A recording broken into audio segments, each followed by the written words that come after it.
So generally, the gross anatomy of the kidney, you guys have learned this before. Okay, so the two kidney actually lies at the back of the abdominal cavity. Okay, so close to the backbones, at the back of your abdominal cavity. Okay, so you have the ureter carry urine away from the kidney to the bladder, where it's stored before being expelled through the urethra. So urethra, you have to remember, first then tra. Okay, and then each kidney is supplied with the blood through the renal artery, which branches off from the aorta, and the renal vein will be the one that return the blood back to the vena cava. Okay, as usual, artery is the one that away from the heart, vein will be the one that bring the blood back to the heart, right? And the whole kidney is covered by a capsule. Now remember, guys, capsule, no, not renal capsule. Be careful.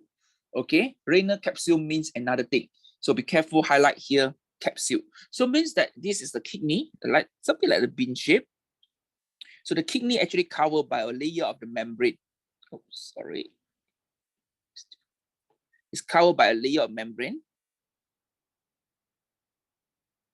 So this layer of the membrane is known as the capsule. Okay. So if I have the longitudinal sectioning, okay, longitudinal sectioning, so you cut it, then you're going to see that, okay, the structure of the gross anatomy of the kidney. Okay, you cut it. So kidney actually divided into few parts. That is my mistake here. I need you guys to correct. For the capsule, you should point to the layer. Okay, the first layer. Okay, cancel it. Can use the liquid. I have the liquid paper here. Okay, correction flip. Okay, so the membranes is known as the capsule. You can see the membranes here. The thin membranes is called as a capsule. It's just something like protects our kidney. So the first regions, okay, the first regions here is known as the cortex. So cortex, you can see that this normally we represent the cortex with the dot. Okay, when you draw it, we represent the cortex with the dot. Medulla, we present it with a striation. Okay, medulla actually represent it is with the striations. And then you can see that the red color is the renal artery, bring the oxygenated blood into the kidney. And then we have the renal vein is the one that's, okay, bring the blood out of the kidney and towards the, what we call this, the heart. So the regions that's actually the urine will be collected, okay, here we call pelvis. Pelvis is connected to the ureter. So ureter will bring the blood, bring the urines from the kidney and store it in the bladder. Okay, so this is the structures or the gross anatomy of the kidney. So where is the position of the kidney? If you look at the structure here, then you realize that kidney actually lies at the abdominal cavity. So you have your right kidney and the left kidney, the right kidney and the left kidney supplied by the blood from the aorta. So aorta branch into the renal artery.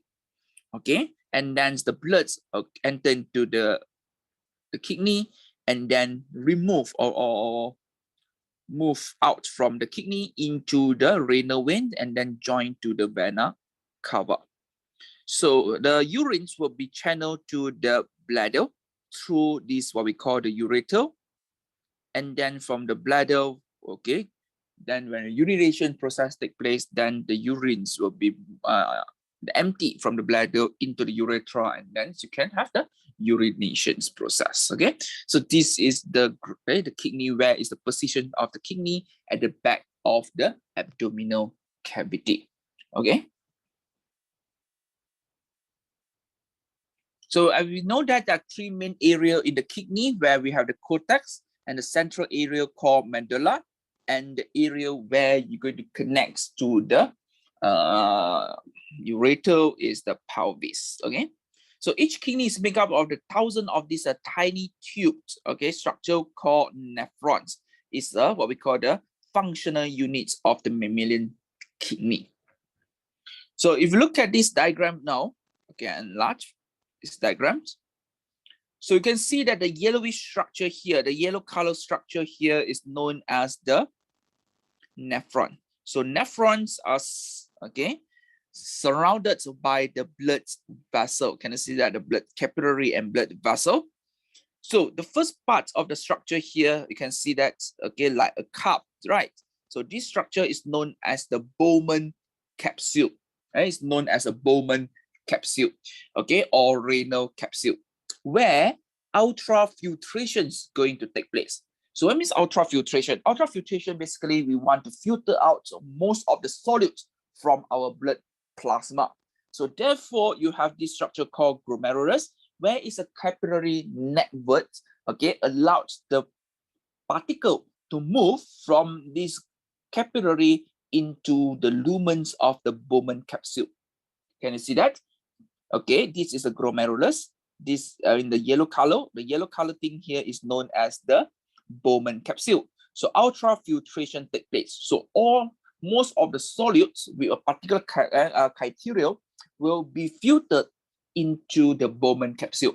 So the process is known as ultrafiltration. We are going to learn this on Monday, next week, Monday, okay? Bowman capsule ultrafiltration. So once the liquids or the fluids enter into the Bowman capsule, we term it as the filtrate or glomerular filtrate. So this filtrate will enter into second regions of the nephron known as the convoluted tubules, right? Can you see that? Convoluted tubules. So this convoluted tubules is termed as the proximal convoluted tubules. A proximal convoluted tubule, because it's nearer proximal. Okay, proximity means that's nearer, right? Proximal. So proximal convoluted tubules. So where selective reabsorption takes place. So just now we talked about the glucose, right? Glucose will be reabsorbed. Can you see that? Glucose will be reabsorbed into this part. Okay, at this part, proximal convoluted tubules. After that, the filtrate will enter into what we call the loop of Henle. So loop of Henle actually have this what we call the anti directions. So first you go down, and the going down we call descending limb of the loop of Henle, and make a U-turn going up. When make a U-turn going up here, so these regions we call as the ascending. So descending, ascending. So ascending limb of loop of Henle. And then you go to another convoluted. Convoluted means a folding. Okay, so go to another convoluted tubules, and this is away from the. Can I see that? Away from the Bowman capsule and the glomerulus. So that's why I call it distal, distant away. So distal convoluted tubule. So from the distal convoluted tubules, then enter into the collecting ducts. So collecting ducts will connect at the pelvis and connected to the ureter later. Okay, and then you have the blood vessel. Can you see that? They bring the blood enter into the glomerulus is known as the afferent arteriole, afferent AF, and the one that remove the blood out here is called efferents. Okay, efferents arteriole. Be careful, afferent, efferent. You always start with A first, and then after E, A, B, C, D, E. So A in this case afferents, then out through efferents. Okay. So the functional units of the kidney is known as nephrons. So each nephron begins with a cup-shaped structure known as a Bowman capsule or renal capsule. So that's why just now I told you guys you cannot use the word renal capsule for the membrane, right? Because different meaning. Are you clear? So the membrane of the kidney is known as capsule. So the Bowman capsules, okay, of all nephrons are in the cortex of the kidney. So that is why just now I said that when you represent the structure of the cortex, what we do? We use a dot. Why dot? Because of the Bowman capsule. Okay, because of the Bowman capsules at the cortex region. So round shape, right? A cup, so dot. Okay, so from Bowman capsule, the tube run towards the center of the kidney, first forming a twisted region known as the PCT or proximal convoluted tubule, then a long hairpin loops in the medulla, the loop of Henle. So here is the things. Just now I said that in the medulla, we present it with the striations, right? Why striations? Striation because of the loop of Henle and collecting duct. Can see that? And collecting duct. So therefore, we represent it as the striations. Okay, represent it as the striations. Okay, so the tubule then back up through the cortex, okay, and then form another twisted regions, okay, through this what we call the distal convoluted tubule, and finally we join to this collecting duct, okay, and run into the pelvis of the kidney, and the collecting duct join the ureter later.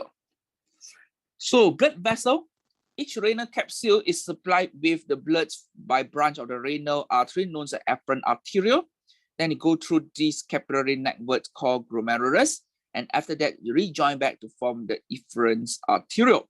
So this lead off to form a network of capillary running closely alongside the rest of the nephrons before linking up to form into this renal vein. Can you see that? Continue. So we have a lot of these capillary networks.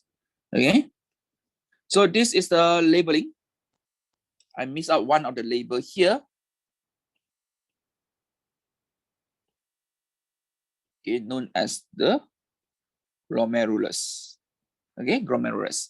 So nothing much. You can actually try answer the questions. So again, you can see that if you separate the region here, this is a cortex, and then this is a medulla, cortex and medulla. So why we use a dot to represent? Because the Bowman capsule, medulla, we use the striations because of the collecting duct, as well as the loop of Henle. So we have descending loop of Henle and ascending loop of Henle. Okay. Now, this is the part that actually we need to recognize, particularly highlight, guys. The Bowman capsule and the glomerulus. So the question always asks, a few times already, asks us to identify where is the glomerulus or lumens of the Bowman capsule. So always you can see that this is the part how to find where to find the Bowman capsule. You have to find at the cortex region. So at the cortex region, you can see that you have a lot of these. Can you see that? You have a lot of this round shaped thingy here. Okay, well, where is our Bowman capsule? So very simple. This is a Bowman capsule, or more precisely, the lumens of the Bowman capsule. And you can see that a lot of red blood cells and also the dark purplish color. Dark purplish colors is the again, a point here, guys. You can see that those dark purplish color. So those dark purplish colors here, actually, they are the nucleus of the endothelium. The nucleus of the endothelium. So okay, so therefore this region is the glomerulus. Okay, so same, this is the Bowman capsule. This is the glomerulus. Okay. So these two are quite easy to be identified. And in this diagram, you can see that the pinkish color, those are the blood cells. Okay, pinkish color, those are the blood cells in the glomerulus. Okay. Now, a bit hard to actually differentiate. Okay, this is not in our syllabus. You are required to know, but against most of the times, question won't ask in the detail about the structure to differentiate between the PCT and the DCT. You look at the PCT, how you look at it, few things. PCT, if you enlarge it, you can see that the shape here, okay, the cells, can you see the cells? The cells will be thicker compared to the DCT. DCT, the cell will be thinner, so that's why you can see that the protrusions or the nucleus into the lumen. Can I say that nucleus near to the lumen? So this is a DCT, and the PCT, you can see that the PCT, okay, you can see that the cells actually quite thick and with the nucleus at the center. But DCT, can I see that DCT? The DCT, you will see that the nucleus actually at the lumen. It's not really at the lumen, it's something like this. If you have the cells line up nicely and the nucleus. So this is the PCT. DCT, what will happen? Because the cell is thin,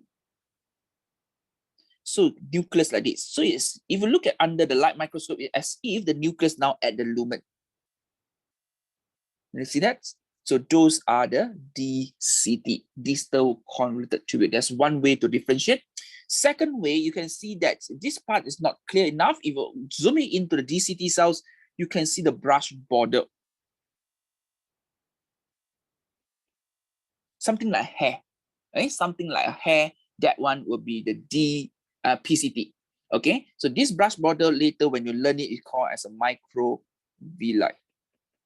Okay, microvilli. We're going to learn it next week. Okay,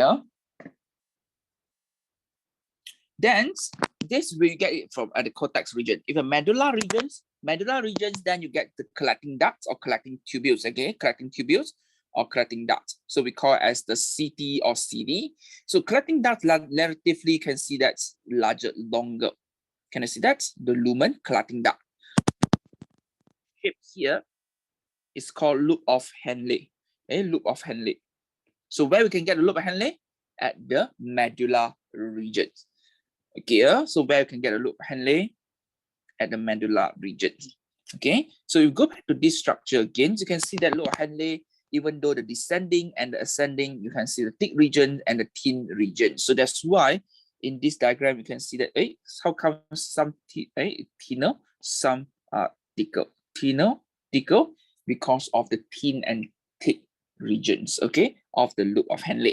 So this one, I don't need, means you guys do not need to actually remember the structure, okay, in the detail. So far, question never asked about to differentiate between the PCT and DCT, but question always asks to differentiate between the Bowman capsules and also glomerulus.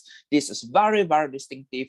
You won't miss out, okay? Where is the Bowman capsule and where is the glomerulus, okay? So, and for sessions,